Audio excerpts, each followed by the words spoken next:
They were warriors of God, until the very church they served burned them alive. For nearly 2 centuries they were untouchable, an army of holy knights who bowed only to God, the Knights Templar. They fought crusades, protected pilgrims, and became legends of faith and valor. But beneath their sacred vows lay power, vast, unholy power. They built a financial empire across kingdoms, owned castles, and lent money to kings. Their vaults held more gold than most monarchs could dream of, and when a king could not repay them, he repaid them with betrayal. This is the story of how the church's mightiest warriors became its greatest heretics, condemned, tortured, and erased from history. In the 12th century, the world still burned with the fever of God. Europe was a continent of fear and faith. Kings wore crowns, but priests owned souls. Across its stone cities echoed one word: Jerusalem. Pilgrims dreamed of its dust, of dying where Christ once walked. But between their homes and the Holy Land stretched 1,000 miles of bandits, deserts, and broken empires. And then came 9 men. They were not saints, not yet legends, just weary knights returning from the First Crusade. Led by a French nobleman, Hugues de Payon, they swore an oath before the Patriarch of Jerusalem to guard the roads for the pilgrims of God. No riches, no land, only service. Their quarters lay on the Temple Mount, among the ruins believed to be Solomon's temple. From that sacred ground they took their name, the poor fellow soldiers of Christ and of the Temple of Solomon. To the world they became simply the Templars. They slept in armor, 2 to a horse, and ate in silence. Their banner was half black, half white, light and darkness bound together. "For we are," said one of their early sermons, "both gentle as lambs and fierce as lions." But the world noticed something strange. These poor soldiers began to multiply. Pilgrims whispered their name as protection. Kings whispered it as opportunity. For every pilgrim they guarded, another noble donated gold to their cause. And in the lands of Jerusalem, gold meant power. Soon the Temple Knights were not merely protectors of faith, they were brokers of it. They built fortresses across the Levant, each a vault of relics and silver. The more wars Europe sent east, the richer these monks and mail became. When the Crusader states began to crumble, the Templars shifted their genius from battlefield to ledger. They discovered something far more enduring than conquest: trust. Pilgrims could deposit money in Paris and withdraw it safely in Acre, using coded letters stamped with the Templar seal. They had invented the earliest form of the banknote, and Europe was hooked. By the mid-11th century, their network stretched from London to Jerusalem, from the frozen Baltic to the sands of Egypt. Their Red Cross flew over more than 1,000 estates. Kings entrusted them with treasure. Popes entrusted them with secrets. The Templars answered to no crown, no kingdom, no law but God's, and to the Pope himself, who in 1139 granted them extraordinary privilege. The order of the temple shall owe obedience to no man save the Holy See. It was a divine loophole, one that made them untouchable. They became an army that moved through borders as if they did not exist, exempt from taxes, bound by silence, feared by nobles who once laughed at their poverty. Their discipline was terrifying, their unity absolute. Even their dead were buried without names, only the cross carved in stone. But inside their strength hid the seed of their doom. Power thrives in daylight. Holiness rots in shadow. The longer they served the sword and the coin, the more blurred their purpose became. In Paris, their headquarters at the temple became a fortress of gold. Pilgrims who once prayed for protection now came begging for loans. Monarchs mortgaged their crowns to pay for wars blessed by Rome, and behind every crusade marched the quiet arithmetic of the Templars. When kings could not pay, the order simply kept the land. Castles, villages, vineyards, all under the Red Cross. Even their enemies began to call them God's bankers. In time, rumors replaced prayers. People whispered that the knights worshipped strange idols, that they bowed before a severed head said to speak prophecies. Others claimed they consorted with demons for victory. None of it mattered until envy found its voice in a king. Philip IV of France, Philip the Fair, was a monarch of ambition and debt. He had borrowed fortunes from the temple treasury to fund his wars. Each coin carried their seal, each victory their shadow. To repay them meant weakness. To destroy them meant freedom. And so he watched, waited, and plotted. The Pope at the time, Boniface VIII, had once dared to challenge Philip's greed. The king had him beaten and humiliated. Soon after, the Pope was dead. His successor, Clement V, was French, pliant, cautious, and easily bent, the perfect accomplice. But the Templars remained unaware. They believed their walls of faith were unbreakable. They believed that serving God had earned him his favor. "Greater than our order shall endure until the end of days," wrote one Templar master, boasting to a rival monk, "for we are the sword of Christ." They could not see that the hand holding that sword was already turning against them. Jerusalem was a furnace of faith and blood, and in its ashes the Templars grew, not as mere knights, but as a new kind of power, a brotherhood that swore poverty yet touched gold more easily than kings, a force that claimed humility, yet bent monarchs to its will. Their swords defended pilgrims, but their quills built empires. While the world saw men in white cloaks adorned with crimson crosses, beneath the cloth, the Templars were crafting something far more dangerous than salvation. They were building a system. By the 12th century, the Order of the Knights Templar had become the most trusted institution in Christendom. They guarded roads from bandits, financed crusades, and built fortresses from England to the Holy Land. But their true weapon wasn't the sword, it was trust. Pilgrims could deposit their gold in London and retrieve it safely in Jerusalem, using a coded letter. An innovation so revolutionary, it became the foundation of modern banking. And the Church approved. The Templars were exempt from taxes, answerable only to the Pope himself. No king, no baron, no bishop could command them. In an age where everyone bowed to someone, the Templars bowed to no one, except God. But power disguised as purity has a way of fermenting, and holiness can turn to hubris before anyone notices the rot.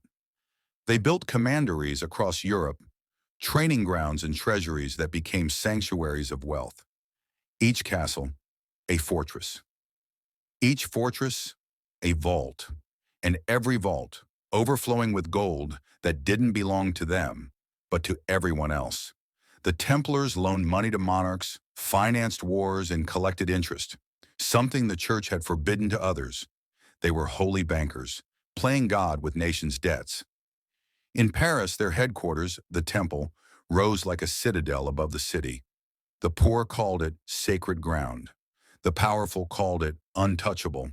And kings began to whisper that the Templars were no longer servants of God, but masters of men. Their Grand Master, Jacques de Molay, was revered like a saint. Under his command, the order's discipline was iron, their secrecy absolute. And yet, in the candlelit silence of their meetings, behind those stone walls, oaths were made that no one outside the order would ever hear. Legends began to twist around them. Rumors of hidden relics, the Ark of the Covenant, the Holy Grail, treasure buried beneath the Temple Mount. Whether myth or truth, these stories gave them an aura that kings both envied and feared, because myths can make men immortal and threaten those who still bleed. The Templars had become something unnatural, a bridge between the sacred and the profane. Their armies fought under the sign of the cross, but their coffers grew under the weight of sin. They weren't supposed to rule, yet they were ruling quietly, invisibly. Their wealth could topple a throne. Their influence could shift a crusade. And one man across the sea in France was watching all of it with hungry eyes. King Philip IV of France, a monarch drowning in debt, a ruler so desperate for power. He once taxed the clergy, defied the Pope, and nearly tore Christendom apart. And every time his coffers ran dry, there was one door left to knock on. The Temple. The same men he called holy brothers were his creditors. The same order sworn to poverty held the purse strings of his crown. It humiliated him, a king kneeling before monks. And in that humiliation, something darker was born. Envy, then fear, then hate. The Templars had built a kingdom of faith and gold, but they forgot one thing. In the game of power, every creditor becomes a target. And when your debtor wears a crown, your downfall is only a whisper away. As the last Crusades failed and Jerusalem was lost, their purpose began to wither. What good is a holy army without a holy war? What good is faith when profit is the only thing left standing? Europe no longer needed the Knights Templar, but France. France needed their gold. King Philip's debts had become unpayable, and so the whispers began. Accusations that the Templars worshiped false gods, that they spat on the cross, that they were heretics hiding behind holy vows. The church listened, the people feared, and Philip smiled. Because when you cannot destroy an empire of gold, you destroy its name instead. And so, the trap was set. A king, a pope, and a brotherhood bound by faith, soon to be torn apart by betrayal. The dawn of October 13th, 1307 was approaching, and with it, the night that would erase the Templars from history and brand their legacy in blood. Friday, October 13th, 1307, a date that would stain the pages of history in ash. Before dawn broke over France, the city still slept, silent, cold, unknowing. And yet in that silence, orders had already moved. Sealed letters, sent to every corner of the kingdom, to be opened only at first light. King Philip IV's command: arrest all members of the Order of the Temple, seize their property, hold them for crimes against God and the crown. The letters burned like fire in the hands of those who read them. The Templars, the sacred protectors of Christendom, were now enemies of the faith. At sunrise, the king's men struck. Boots thundered against cobblestones. Doors splintered open. Steel rang in the courtyards of the temple. The knights, caught in prayer, were dragged from their chambers in chains. Their white mantles, once symbols of purity, now trampled in the dirt. They asked why, but there was no answer. Only the decree, by order of the king. Within hours, hundreds of Templars across France were imprisoned. Accused of heresy, blasphemy, and unspeakable sins whispered in dark corners. The king's gambit had begun. He didn't need truth, only spectacle. A story powerful enough to destroy an empire's name. He claimed the Templars denied Christ, spat on the cross, kissed the devil's image, and worshipped false idols. The head of Baphomet, they called it. It was madness. But madness repeated often enough becomes gospel. And so the church trembled, and the people believed. Pope Clement V, once a puppet of Philip's politics, now found himself trapped in the web he'd helped weave. He owed his throne to the French crown, and now he owed silence. Philip had weaponized the church's greatest fear, corruption within its own walls. And when the Pope hesitated to act, the king reminded him of a simple truth. The Templars' gold was still unaccounted for. Greed wears holy robes too. The prisons filled with knights, men who had bled for Christ, now branded as traitors. They were starved, tortured, broken. Every confession was wrung from agony. Hot irons kissed flesh. The rack pulled bodies until bones screamed. And beneath that pain, words twisted into lies. I renounce the cross. I serve the devil. I am guilty. Each confession, a victory for the crown, a nail in the coffin of the temple. In Paris, the Grand Master, Jacques de Molay, sat in his cell, his beard long, his hands bruised, his faith shaken, but not shattered. He was a man who had commanded armies, negotiated with kings, and walked barefoot through the sands of Jerusalem. Now he sat in darkness, with only the echo of his prayers for company. Outside, the world he had built was burning. Templar treasuries looted, records seized, land divided among those who swore loyalty to the crown. And yet, no one ever found the Templars' true treasure. The gold of the temple vanished as if swallowed by the earth itself. Months turned into years. The trials dragged on. Pope Clement, cornered by politics and shame, finally dissolved the order in 1312. No charges were proven, but no defense was heard. It was easier to erase a brotherhood than to admit the church had lost control. And so, with a pen stroke, 2 centuries of devotion disappeared. But the Grand Master refused to vanish quietly. In March of 1314, Jacques de Molay and a handful of his senior knights were led to the steps of Notre Dame. A public confession was demanded. The crowd watched, restless, waiting to see if the once mighty warrior would kneel. He did not. He raised his head to the heavens and spoke words that silenced Paris. God knows who is wrong and who has sinned. Soon all who condemned us shall answer before him.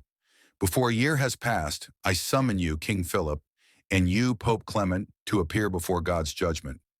It wasn't a plea, it was a curse. They tied him to the stake.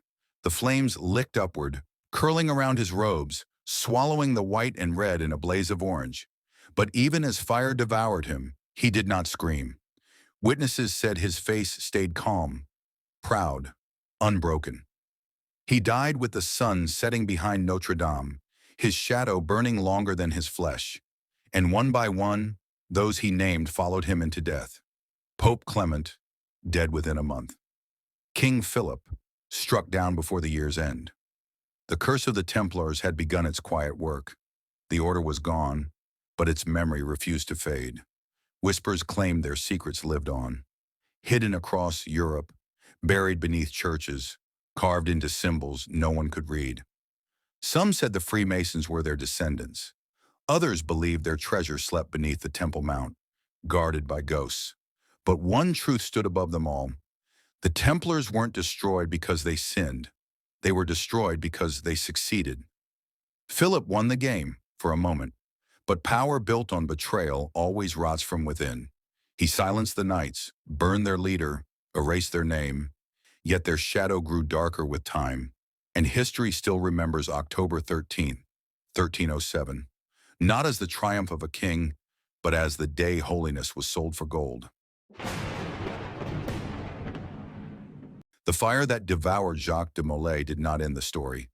It began a silence, the kind that spreads like smoke through time. The ashes of the temple scattered, but whispers refused to die. And from those whispers, legends began to grow. Men said that on the night of the Grand Master's execution, a small group of Templars escaped Paris, disguised, bloodied, carrying nothing but a chest wrapped in black cloth. They vanished into the wind. Some swore they sailed north to Scotland. Others claimed they rode east, toward the Holy Land once more. No one ever found them, but wherever they went, stories followed. The church tried to erase their name, to burn their symbols, to bury their records in archives that would never open again. But erasure has a paradox. The harder you try to kill a secret, the more alive it becomes. Their red cross, once branded heresy, began appearing again, carved into cathedral stones, hidden in manuscripts, woven into the banners of those who built in secret. Centuries later, when the Freemasons emerged, their symbols, the temple, the square, the light, all carried echoes of the Brotherhood that had once guarded Christendom. Coincidence? Perhaps. Or perhaps the Templars never died. They merely changed their name. In the years that followed, France's golden age never came. King Philip's bloodline ended within 3 generations. Pope Clement's papacy was remembered not for faith, but for fear. Both men got what they wanted, and both paid what they denied was owed. Because history does not forget betrayal, it collects it, preserves it, and plays it back, one dynasty at a time. Across Europe, a strange pattern emerged. Nations began to borrow the same tools the Templars had invented: banking, credit, international trust. The same silent power that had once belonged to a few monks in white cloaks now belonged to kings and merchants. And with it came the same poison: greed. The Templars had shown the world how to unite faith and finance, and in doing so, they had built the skeleton of modern empire. Every transaction, every loan, every debt echoed their legacy. Not the holy one, the human one. You see, the story of the Knights Templar isn't really about faith, it's about control. It's about how the powerful rewrite holiness to fit their hunger. Philip called them heretics. The church called them sinners. But what they truly were was a mirror, a reflection of the world's eternal truth, that no institution, no man, no crown can hold power without eventually being consumed by it. Centuries passed, empires rose and fell, and still the symbol of the Red Cross returned, in books, in secret orders, in whispers of men who claimed to guard ancient truths. The world moved on, but beneath the surface the same pulse of ambition beat on, disguised now in suits instead of armor, banks instead of fortresses. Different names, same hunger. So remember this, the fall of the Knights Templar wasn't just the end of a holy order. It was the birth of a new kind of power, a power that hides behind faith, that feeds on loyalty, that survives betrayal. Their ashes became the soil from which modern greed was born. And even now, in boardrooms and governments, in symbols carved where no one looks, the spirit of the temple lingers, unseen, unforgiven, undying. Because every legacy leaves a shadow, and some shadows never fade.